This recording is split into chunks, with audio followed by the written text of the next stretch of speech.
Viime kesänä mietittiin, että meillä on täällä tontilla hotellissa on linnunpönttöjä ja kaikenlaista muuta, mitä tänne on tehty, mutta jotain puuttuu.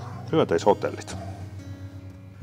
Meillä oli yhteistyökumppanina Live-ammattiopiston erityisopiskelijat, jotka innostuivat tästä aiheesta kovasti. Mistä sä tykkäsit hyönteishotellin tekemistä eniten? No, koska se on parempaa ja hyödyllistä. Joo. Minun mielestä se on sama. Joo. Minkä niminen sun hotelli oli? Hyönteishotelli. Ötökkähotelli. Työkalulla. Sahalla, nauloilla, poralla ja muilla työkaluilla. Meillä oli tosi mukavat nuoret askarellut ja tehnyt tällaisia hyönteishotelleja, joita sijoitettiin tänne hotellin pihalle.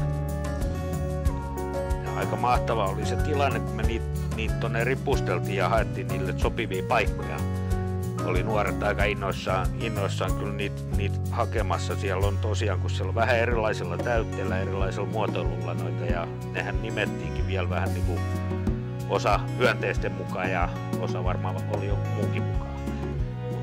Mutta hyvin löydettiin niille paikat ja taisi meillä olla siellä asukkaitakin. Joo. Nämä on sikälikin tosi tärkeitä, että nämä tarjoaa sitten pölyttäjille paikan pesiä, yöpyä ja talvehtia.